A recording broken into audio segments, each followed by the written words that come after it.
Hello and welcome to our third lecture of the course. So one dirty secret about business writing is that a lot of documents you produce in a work context are not actually meant to be read beginning to end, at least not by everybody. Hiring managers, for example, spend less than 10 seconds scanning each resume at an initial screening. This means that business writing needs to be optimized for grabbing attention and delivering essential information quickly. Once the reader decides that the document or message is relevant or useful for them, they can read the document in full or read more deeply rather than just scanning. This is why most longer reports and proposals begin with an executive summary.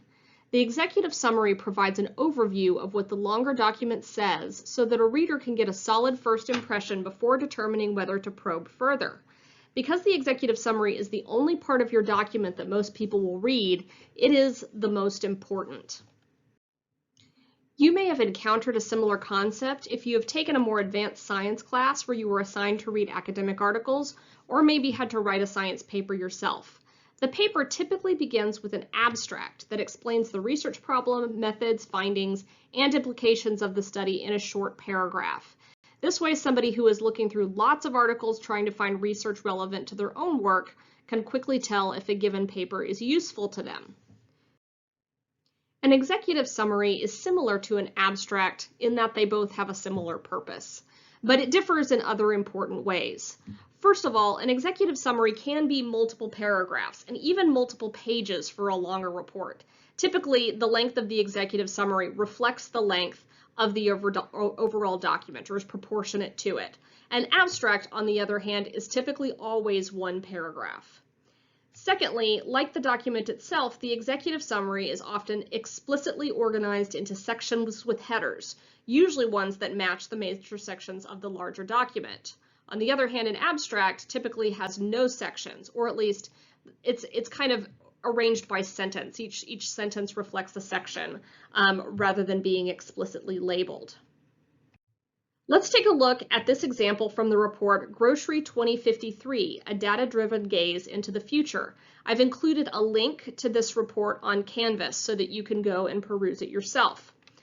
The executive summary, which you click on if you kind of scroll down a little bit past the screen that you see here, it has 6 sections, each containing 3 paragraphs, which are set off as bullet points, and the sections match exactly what we see in the table of contents. So they've basically taken each part of the document and condensed it down to 3 bullet points that reflect its overall content. This way, you can understand in general what the report is doing without digging into the details too much, unless you are interested in doing so. There's no prescribed length for an executive summary. Some say 10 to 15% of the length of the entire document, but that's actually a pretty big range. For the proposal project that you are working on for this class, I am suggesting that you aim for about a page, though some could be a little bit longer or a little bit shorter. Most of the time, you will write an executive summary after you have completed the entire project.